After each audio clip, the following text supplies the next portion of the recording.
I'd like to call to order the November 4th South Fayette Township Parks and Recreation meeting. Could I have a roll call? Here. Deb Whitewood. Barb Senatore. Ron Miller. Mary Chambon. Okay. How about approval of the minutes from the last I move meeting? that we approve the I last one. second it. All in favor, say aye. Aye. Opposed, the same. Minutes approved. Persons requesting time in correspondence. We have people in the audience, which is a rare event here. So if we want to skip to the SFA updates, they're both with the SFAA. Okay. Yeah. All right. Let's do that next. South Fayette Athletic Association. Ordinance. Dan, you want to give the kind of overview? Hi, everyone. I'm Dan Klee. This is Steve Dobis. We're both members of the SFAA. The third member isn't here tonight. That's Dave Pulis. We were kind of asked to look over the SFAA bylaws and kind of update them to kind of better help our youth athletics in the township. So, as some of you may or may not know, we thought it'd be best to kind of just start from the ground up and have all the sports organizations in the township resubmit application to the SFAA to be a member. This way, we can kind of have a better accounting of the associations in the township, taking a closer look at their bylaws, their finances. That's all kind of in here in these new bylaws. Unfortunately, some of the associations have had some issues with fraud. And so we thought that them resubmitting application to this new SFAA organization and us having a better kind of oversight of some of their finances would be helpful to them. Steve's an accountant, so he was able to kind of come up with some ideas that would be helpful in that regard. And for instance, them having an EIN number, them being nonprofit organizations, Steve was nice enough to kind of work up a document to help them kind of figure out how to go through that process, which isn't very hard. To us, it sounds difficult, but Steve said it would take a matter of, I don't know, Steve, an hour maybe, 2 hours? Yeah, to do the paperwork, it's a couple hours. But I have a one-sheet page that, I can show you kind of a guideline on how to do that, depending on how we move forward. So it would be a little bit more formal and organized, and the bylaws would be asking for them to do that. And instead of some of the organizations right now, they're using personal bank accounts to deposit association funds, which we really don't want to see that happening. So now it's the way we wrote these bylaws, it's you got to have it in a bank account in the name of the association. You have to be a nonprofit association, and also you have to have that EIN number. So those are all things that kind of help safeguard the finances. So that's one of the bigger things we took, we kind of came up with. Also, we wanted to kind of make sure that the township is kind of keeping up with the community. And so we talked about a fee per player in each association to kind of help the township out. So I know I'm the president of the baseball association. I know from my community, I hear a lot about, oh, when are these fields going to be done? Oh my God, why don't we have this? Why don't we have that? And I think sometimes it just boils down to money, right? We need the assets. We need the money. The township can only go so far. Us as associations can only give so much. So we thought that a fair price per player, per association would be $10, right? We kind of discussed $10 to $20 range, $5 to $20 range. Bethel Park is at like the $10 range. Upper St. Clair might be $15, a little bit higher than that. And so I think for these associations to kind of keep up with the growing demands of artificial turf, lights, and all those kinds of things, there needs to be a little bit more of a participation from the community to help out with that. So we figured out that based on the number of applicants or based on the number of players per association, that $10 fee will give us about $26,000 a year. which is pretty nice. That's a nice little kitty for us to kind of dig into when we need it.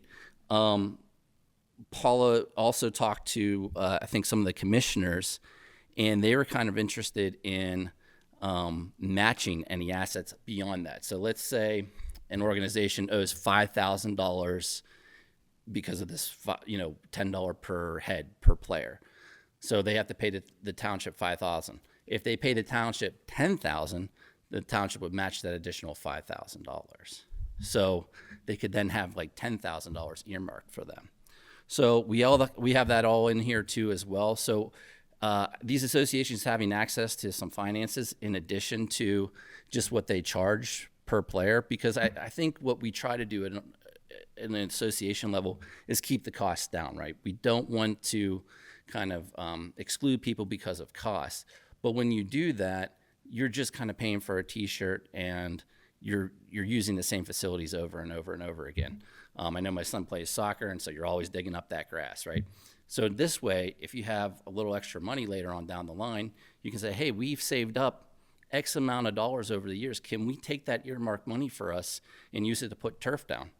It's huge, it'd be a huge savings, and it goes a long way too. I know with Paula, she asked us from the Baseball Association to give $15,000 to kind of help with the grant proposal for those new fields up there, which are amazing. Thank you so much. Those are great. And by us giving that extra 15, she was able to make that grant application. So in this instance, if these associations are building up a little bit of money, they can then have that money to put towards any grant application. So it was another thing that we thought would be beneficial. Steve, I don't know, is there anything else that we really highlighted that was different that you could think of? No, I mean, we were kind of going back and forth on the fee. Oh, sorry. Yeah.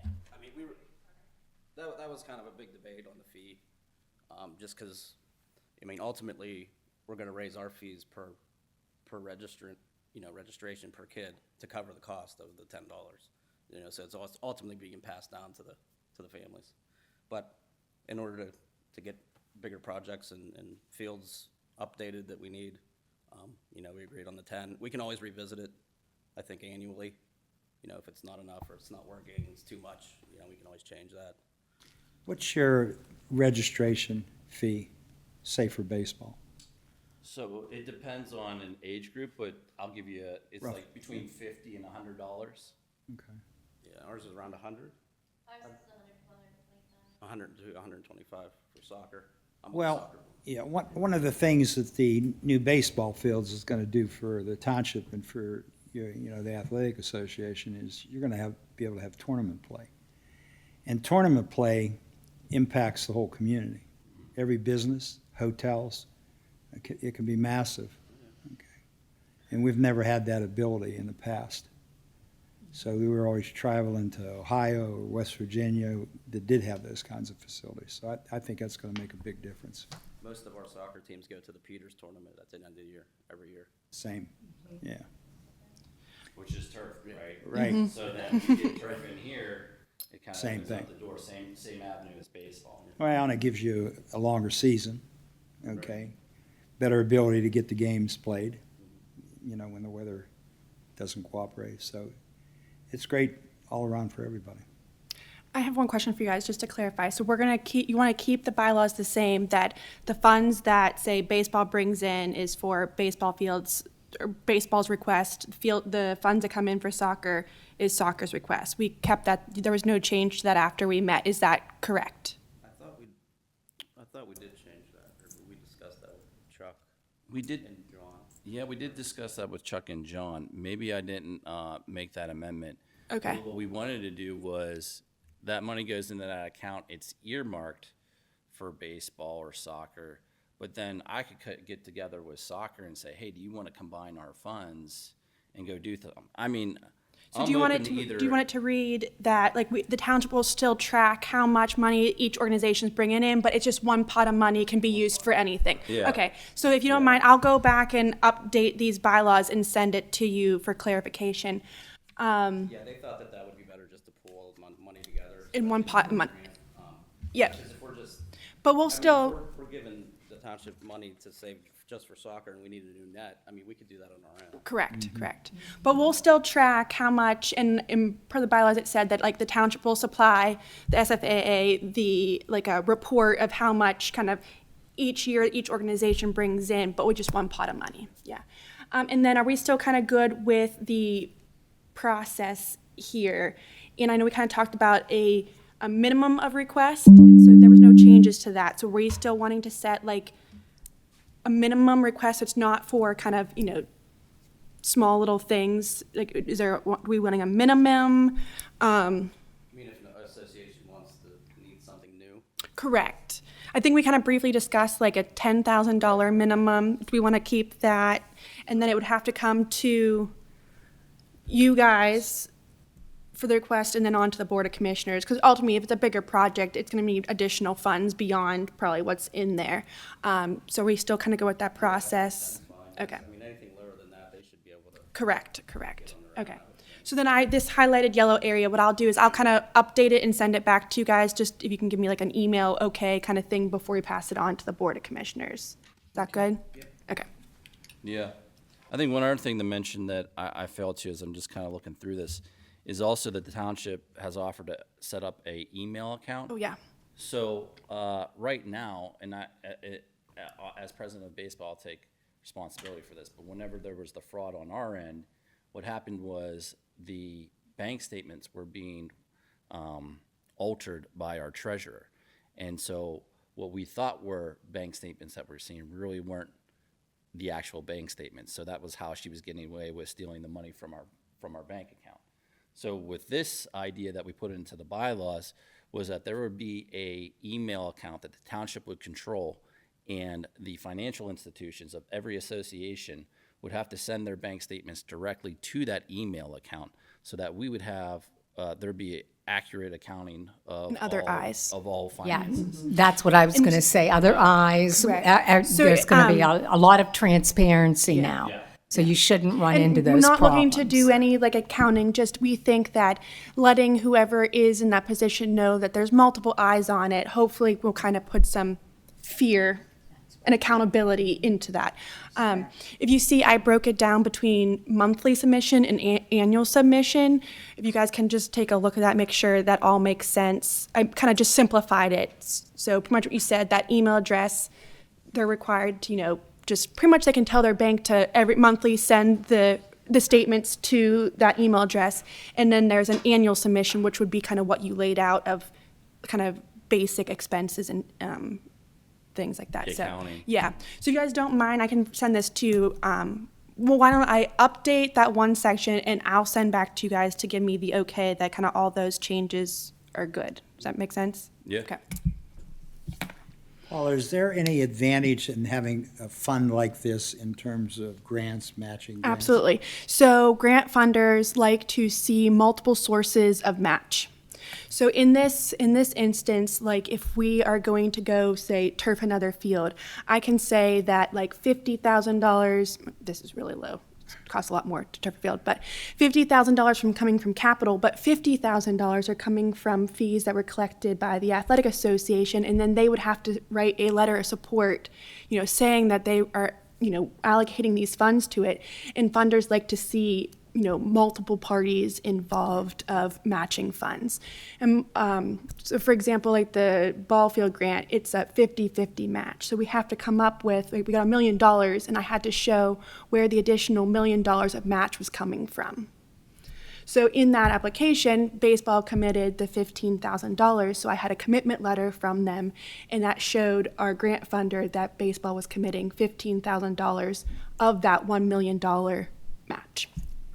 So it will be very helpful for securing grants, absolutely. Super. So kind of the process of this, this is a township ordinance. So if you recall, you appointed them back at the beginning of the year to kind of review these. So they have 1-year term. We are proposing that once we kind of make these final changes, this will go in front of the Board of Commissioners next Wednesday. And then, since it's an ordinance, they have to put it on, they have to advertise it and put it on public display. So at that time, I will coordinate and communicate to all the athletic associations saying that, these are the proposed bylaws, it's on public display, you have the opportunity to give public input on it. So we will definitely give all the organizations a heads up before the Board of Commissioners then would pass it in, December or January, I think. Also, kind of in the front page, the conditions of the ordinance, we're saying that the three of them would be appointed for three of the positions just to make the transition smoother, and that those fees that we talked about wouldn't go in effect until September of 2026. So it would give each organization at least one season of a heads up for them to adjust their fees to accommodate for what we're going to be asking. So even though this would be technically passed in like December, January, kind of that fee part wouldn't be required until September 2026. Sounds good. I wish to say it was great working with them. I think that we are kind of at a turning point. Never before have I think we have built a wonderful relationship with all our organizations, and kind of to Dan's point, we are at a turning point where demand is, we are needing to update our facilities. We are finally getting turf ball fields and turf multi-purpose fields, but continue down that route. I know the Board of Commissioners is looking for some type of continuous type of revenue. We got really, lucky with, a couple $1 million grants, but will that always continue? We don't know. So we do have to look forward for that continued source of revenue. And we've worked really well with the associations. I want to make it clear that this is not a rental fee, that this is a Participation a fee. participation fee to directly go into, make a note too, that the township will control it and will be in a separate fund from general and a separate fund than capital. So it won't be able to get lost. It's not for routine maintenance. It's not for, upkeeping of the parks. It will be for capital and major improvements. Have you spelled out what a capital improvement is? Well, per Well- township, like the township budget is, or township code or budgeting, I don't know the correct terminology, but it's anything over $10,000. And with a lifespan, I think, of like 15 years, 10 or 15 years. Yeah. Has the township ever done this before with any other entity? No, this will be, first? so this will be a major change, but I think that having their support is a great first step to know that, they're the two largest organizations. So the two largest organizations being on board on this in partnership with the township, I think just shows our growth in our partnership and working together and how we all have the same goal to provide, parks and facilities for our organizations. Are you aware of any other municipality that's Yes. done this Yes, so Bethel Park does, and Upper St. Clair does this. for the same reason? Yeah, you have to, yes. Yes. Yeah. And we always hear that we want nicer facilities like Upper St. Clair and Peters, and this is how they have that. So they have their organizations paying into the facilities that are used. Well, you're welcome back anytime. All right. Bring your checkbook. Right. Well, now we tackle this when we get in that rec center. Oh, don't start. Yeah, I know, I'm just come kidding. on this side of the desk. Yes, yes. Come on over here, we can have a conversation on it. So I'll update these and send them back to you guys before it goes on the agenda for Board of Commissioners. When were you gonna reach out to each organization after the ordinance passes? No, so the Board of Commissioners, so next week meeting, they approve to advertise, yes. So after they do the approval, then I'll send it to all the organizations, say that it's on public display and that for public comment, either here or the Board of Commissioners or anything like that. Yeah. Okay, great. Okay.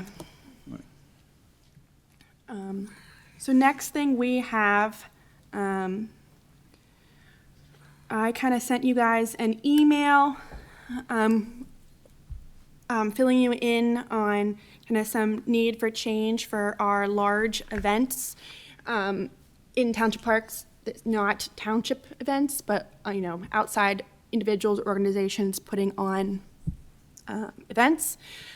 So we already have in the township ordinance for park and recreation areas, we have a little bit of wording, but kind of at the township discretion. So this is a policy to build off of that ordinance. So it won't have to go through the Board of Commissioners, I'll let them know, but this is building off that ordinance. So it's a little bit more stricter than the ordinance. So the main things is kind of putting a attendance requirement on some of these things. So if an event is anticipated to have more than 500, where we're going to require these, rather than at the township discretion. This would be required of the reserving party. The things are having an officer on premises at their expense, having a first aid station there at their expense, whether it be them hiring an EMT or if they have someone who is trained. So those are two requirements, and then any events over 1,000 or active competitions, say 5Ks or anything like that, we would require EMS to be present. So they're kind of the main things. Give us some examples of events that were 500 versus maybe ones that were over 1,000. Yes, so recently was a Diwali festival up at Fairview Park. That was just recently, but in the past we've had some 5Ks, like fundraiser 5Ks in Fairview Park. We've had festivals. It was like a gospel music festival. We have the chili cook-off up in the park. So these are all events that are using our township parks, but are not organized by the township. So when we have events, we kind of make sure that all our bases are covered, police presence, traffic control, all of that. And I think that it is something that we need to start requiring of outside organizations if they want to use our township parks for events of the size that we kind of offer. And I think all of this is a great idea and very much needed. Part of the problem is we're experiencing growing pains, significant growing pains at Fairview Park in particular. And I'm sure you all read Venkat's comments.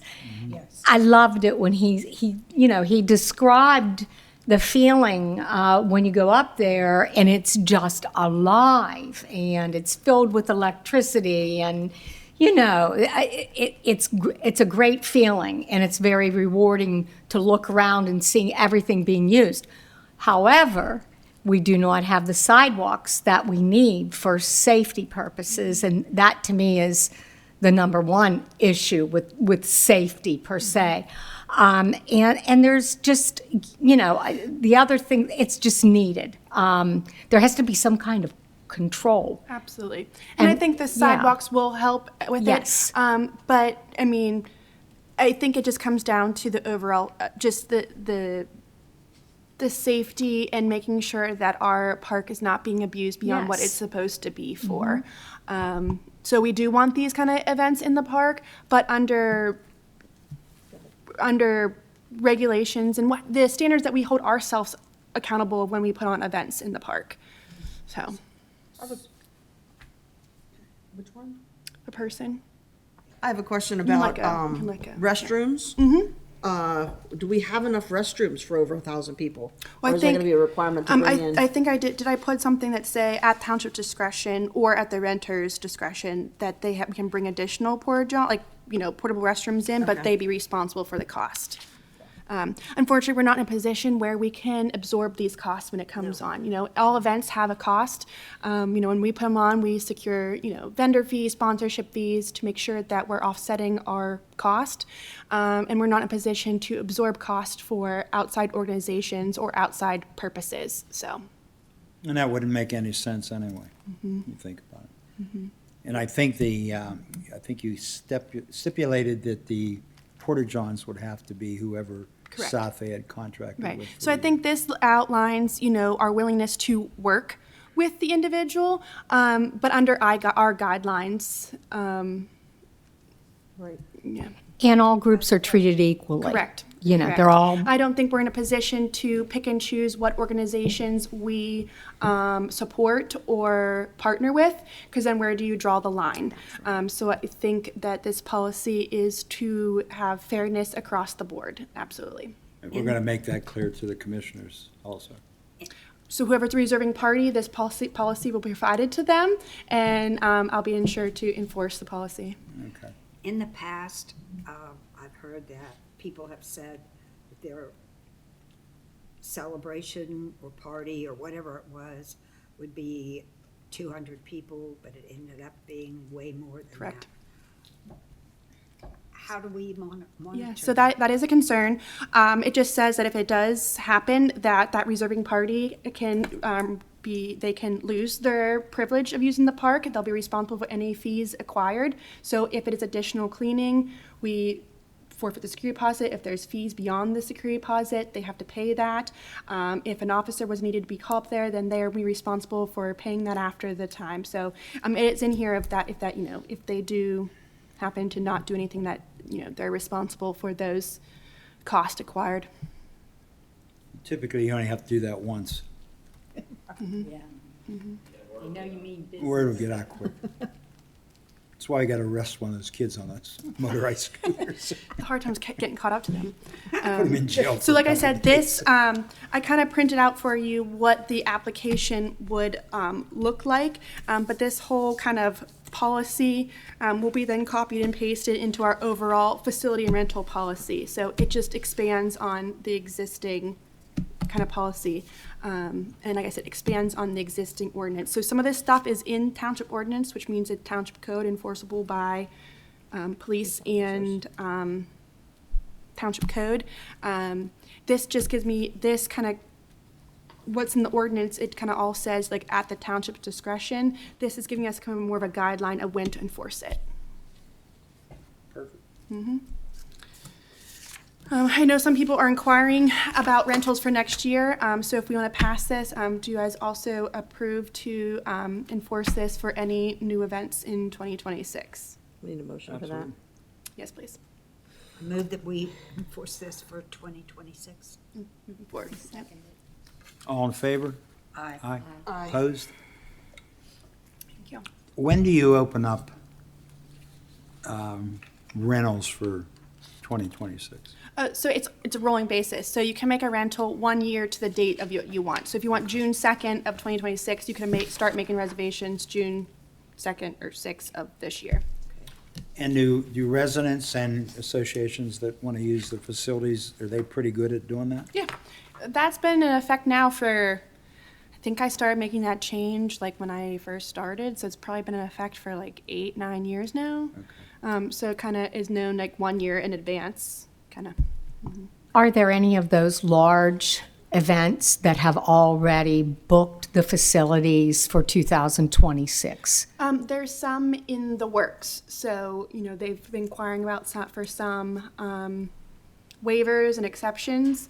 And I will communicate that this is the policy and this is what required to have events. in the So township they are parks. going to adhere to these I documents will be and, passing it on, and if these are the terms and conditions. thank And we're you. going to be real stringent on that. Yes. So are the commissioners. And a safety question. So what is our liability if a kid gets hit running around with all that crazy? So, they do have to sign that they're responsible for anyone attending. There is a kind of liability statement. That'd be a question for, solicitor. solicitor in situation that it's in, kind of thing. Okay.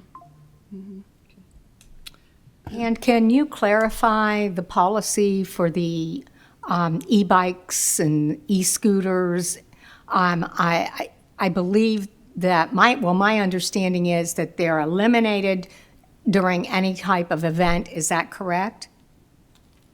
Any township event. Township event, yeah. okay. Okay. So, for example, if these gentlemen have a huge tournament going on, maybe there's 2 tournaments going on, we'll have so many fields, would that policy be in effect? Because they're not township events, even though they are SFAA. Okay, because, you know, you might run into some problems. Well, I think it's whole e-bike. I'm sure we can also, I believe it's just as like, you know, we have the authority to post no parking on the road during specific times. So if there is an event where we know there is a tournament with all fields, we can probably work with organizations we can probably post, and if it's posted, police can enforce it. But per the ordinance currently, it's just A township events. Do we need to broaden that? I mean, just to I include don't- the athletic associations? I don't think so. Okay. I don't think so. Like we just passed the ordinance for us to go back and update the ordinance again. That's a procedure. And we haven't had necessarily any complaints at this time. You know, with it. So I think it's something that we probably should Just monitor. see how it goes. Yeah. Yes. Okay. Yes. Sorry. Did you know that at Upper St. Clair, they don't allow those in any of their sporting facilities and on their trails? Because we had South Fayette people who we were at a tournament. And Yeah. we got in trouble and they had to get off of them. It was not my children. We don't have e-bikes or e-things, but it was Yes. minor. So when we were kind of looking, when I was looking at the policy, I was doing some research and I worked with like the kind of police department. Unfortunately, how Fairview's set up right now, there's no trails. So it's all on the road and they are kind of on the fields. So what the policy says is, you know, they are allowed on state roads too. So we're here, if they're on the roads, we're just applying to the state laws. So they're allowed on the roads, and then we're gonna allow them on our like mixed use trails. So like when the trail is built in Fairview, the one along Recreation Road, it's gonna be 10 feet wide, which is considered multimodal. So it allows for two-way traffic.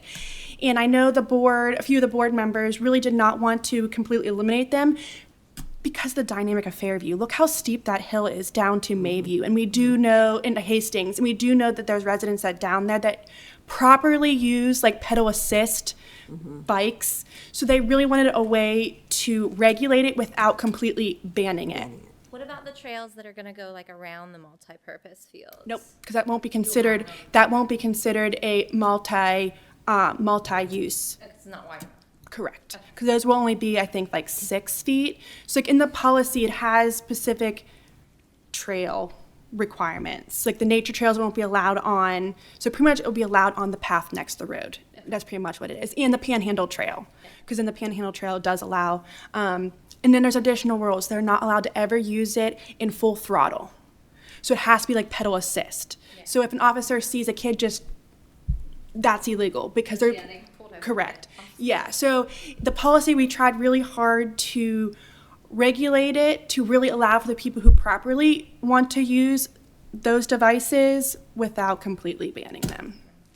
Did you say e-bikes are not allowed?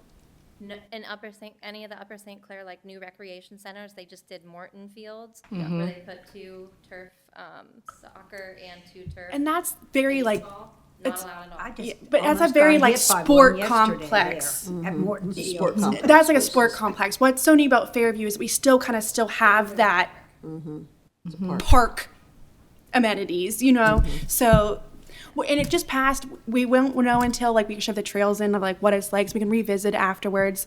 Was it maybe too premature before the trails were built? Maybe, but we needed to get at least something in place. Like the police were trying to keep up with it because there was something in the ordinance where it just kind of said like off-road vehicles weren't allowed like on grass areas. And it was just so open-ended. We just really needed to get something a little bit more specific, you know, and spelled out and easier to enforce. So that was the purpose of it, yeah.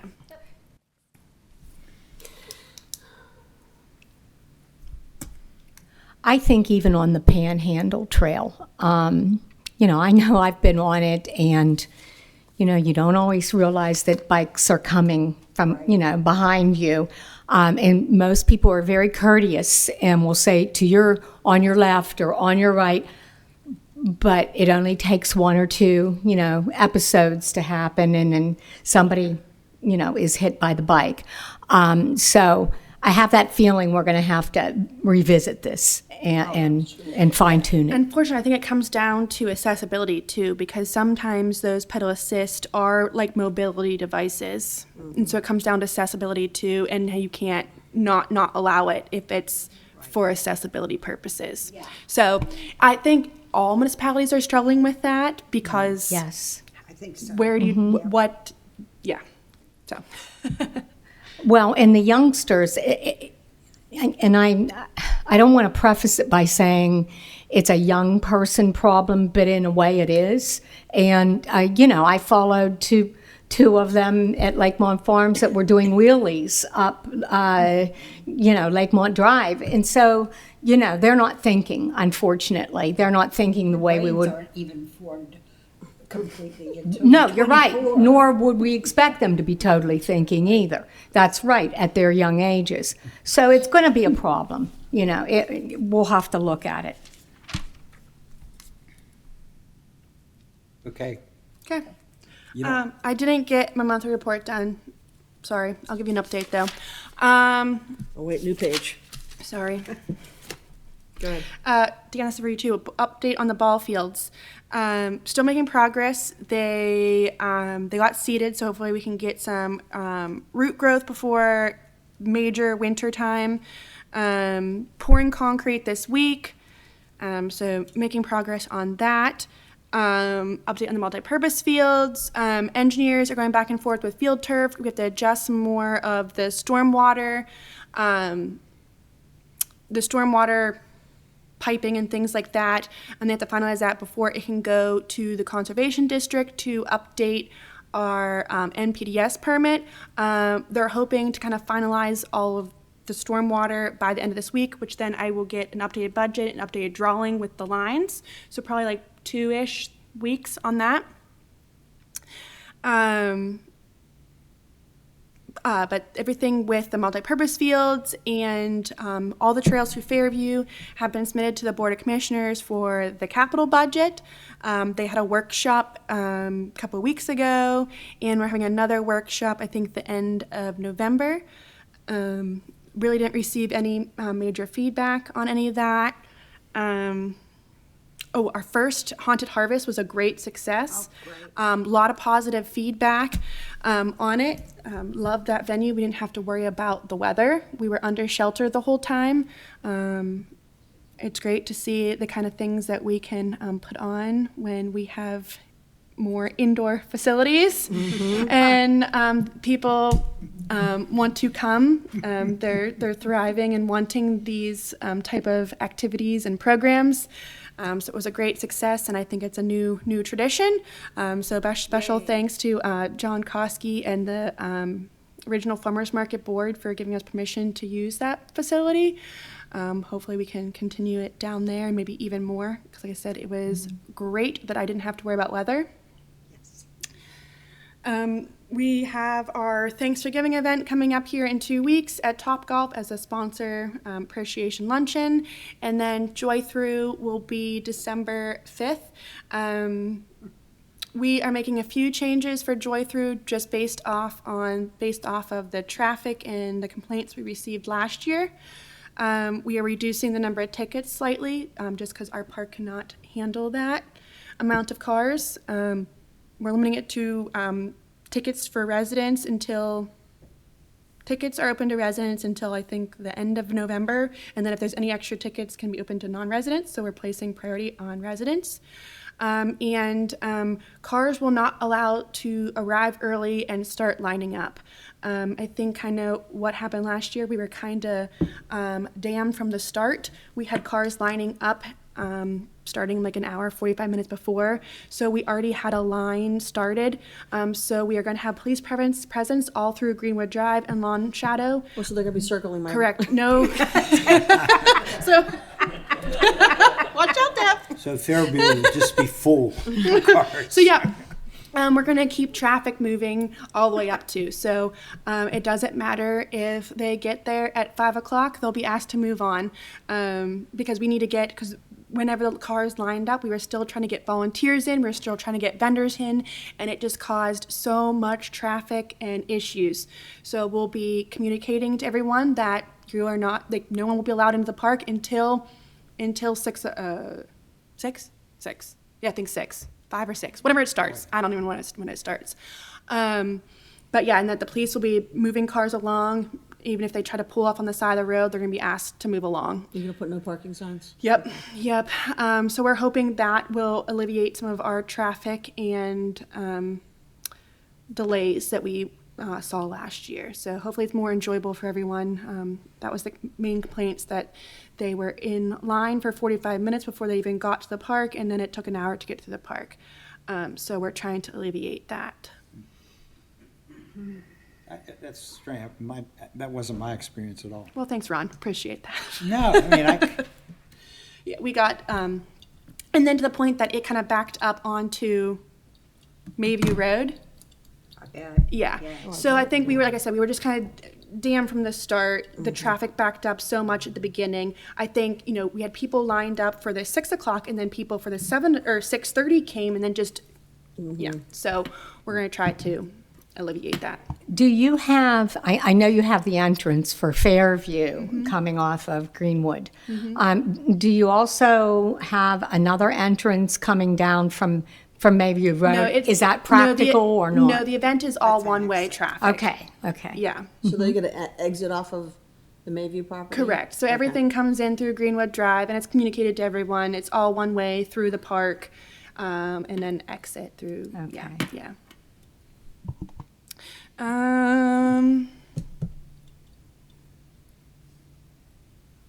Hopefully you guys all got the rec report. It's been a big success. People seem to love it. We've really seen a spike in registration for our programs, which is great. We were kind of really struggling with getting some of our programs going, and we're really seeing it. Which both of you have to send me stuff for the December report. The new SF rec report. It's like our monthly newsletter, and so I'm gonna be highlighting the athletic associations. Like both your organizations will be like twice a year because you're 2 seasons. So you'll be highlighted in the December report. So kind of some pictures or fun stories that happened through the season. You can give me up to 2 stories that you would like to highlight from the season. Send them to me by, I think I said, the Friday before, it will go out December 1st. So usually I need it if not, I can resend it. I sent the whole description of it, and then this year you'll be in the December one. Next year I spelled out what months you'll be. I can resend it if you need me to. Yeah, it was a couple months ago. Yeah, and then if you have any, you'll be highlighted twice, but I'll also include registration information whenever you need me to include it. So if you saw in this month, Lacrosse put their registration information in because it's kind of open now until December. So once you have your spring, I can, I'll include it in the newsletter. November 17th. Perfect. So I'll put it in the December one and then January one, or whenever you close it. It'll be included, all of them, when you close it. But Vanessa, if you didn't get it, I'll resend it to you. I spelled out kind of everything that I'm looking for. sorry. That's all. I'll resend it. Not a problem.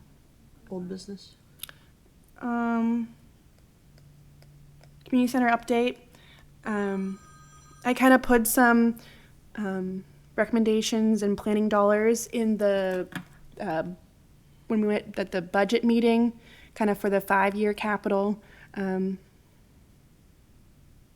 5-year capital is not, they don't pass it, but we just kind of as visionary. Didn't get a whole lot of feedback, so kind of no update on a community center.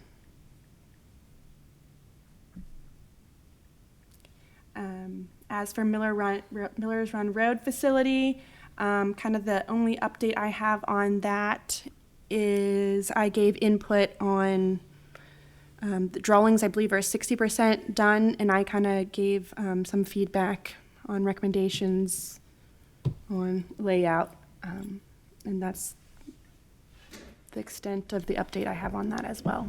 Okay.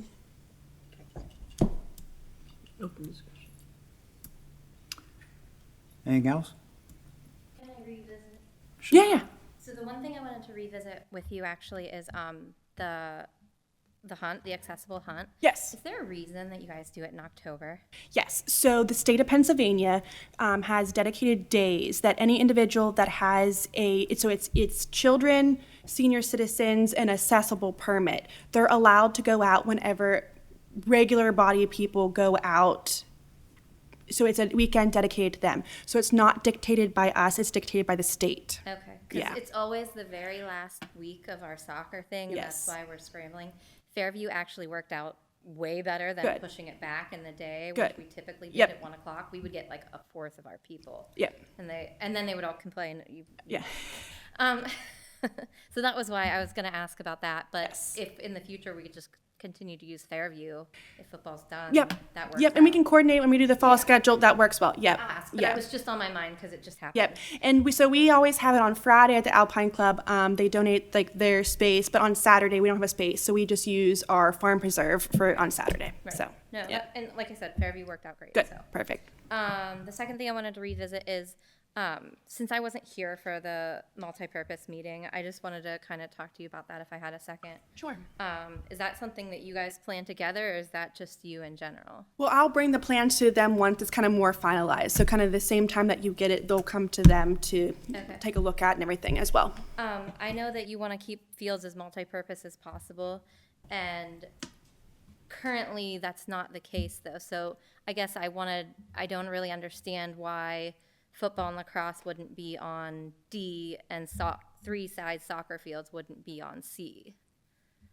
What do you mean? Because there's so many lines, because we need 3 sets of fields for soccer, then there's a set of lacrosse fields, and then there's a set of football lines. So that's 5 different size fields on one, like, turf So you're area. asking to why we would put all the lines on all the fields? Is what Yes. Tournaments.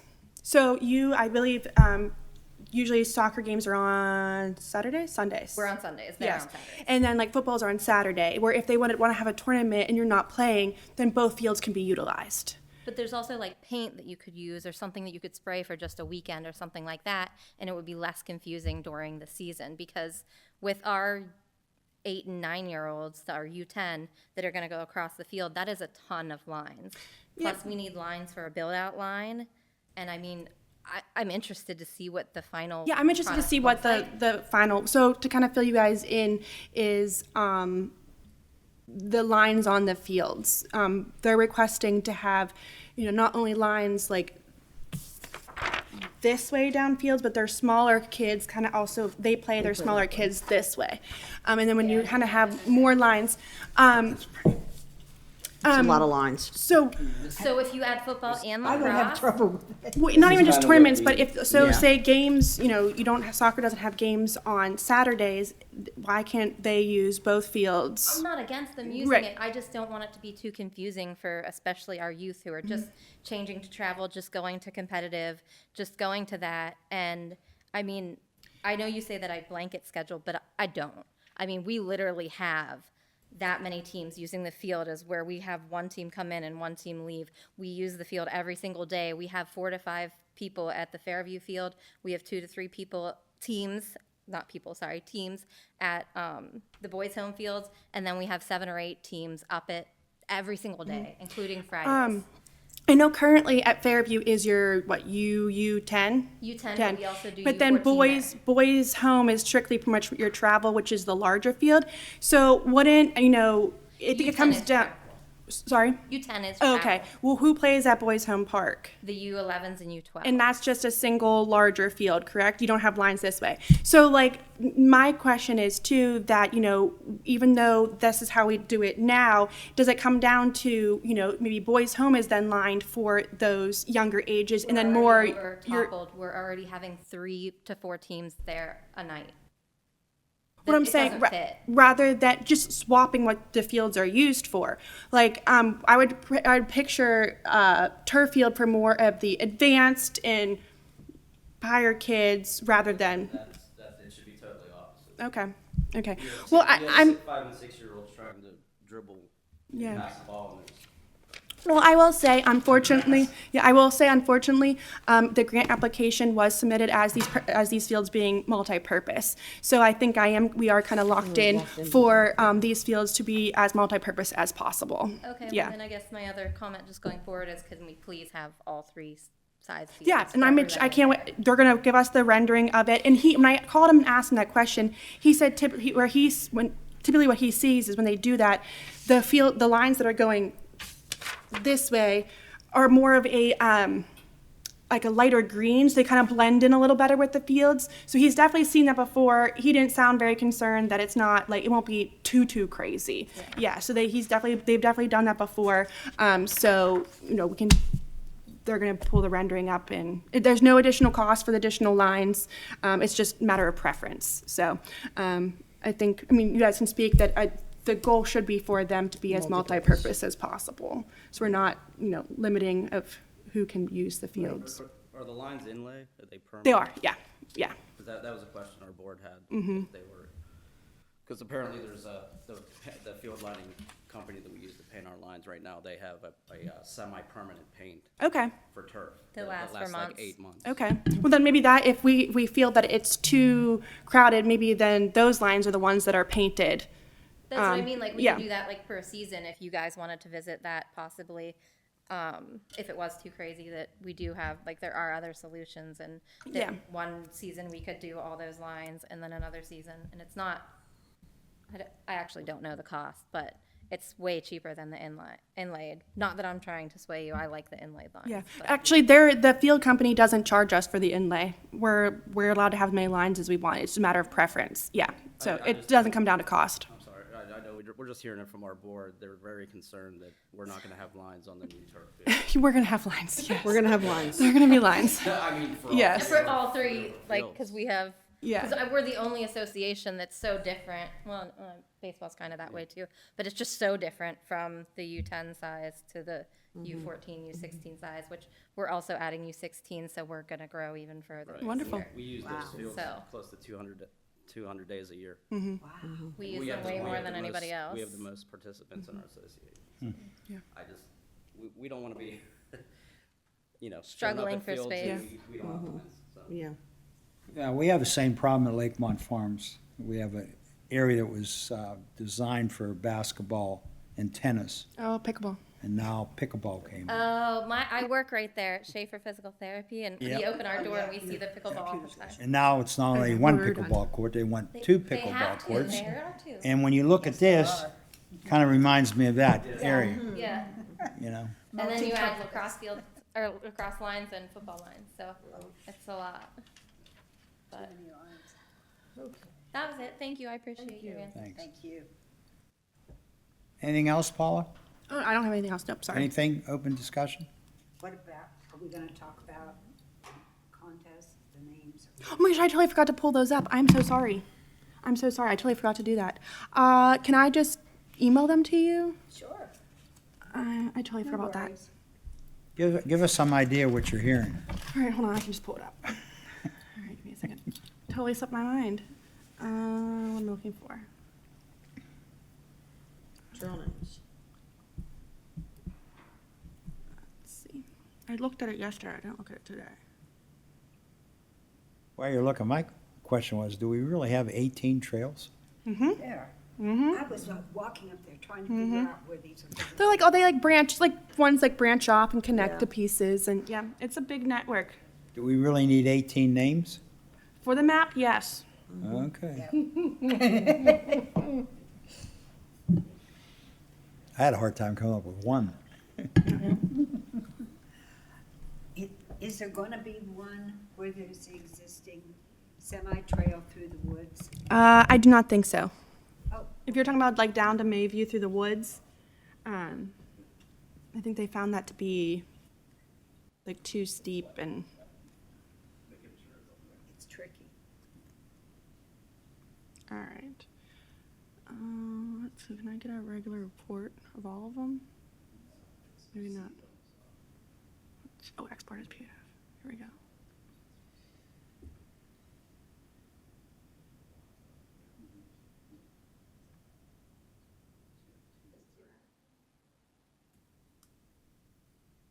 Paula, Yes. don't worry, just. I think I got it. She won't be able to sleep tonight. I know. I'll feel bad that I forgot. They're trying to download it. Computer doesn't have enough battery. Maybe. Might die on us. I didn't bring my cord. Maybe, yeah, why don't I email it to you? You guys all give me your top 3 and we'll see if there was any like duplicates and then I'll send the top to everyone. Okay. Does that work? Sounds good. Cool. Top 3. Yeah, so I'll email you the list. You give me top 3. And reminder, no, we said not naming after anyone because there is some of those in there. Yep. Yeah, Not name after a person. after person, correct. And we said no school stuff. There was some school stuff in there too. There were some lions in there. But there were some unique ones based on like kind of like the trees and the layout of the park. There were some unique names in there, so, Cool. yeah. Can't wait to see. Yeah. Adjourn? Move we Have a adjourn. motion for adjournment? A motion we adjourn.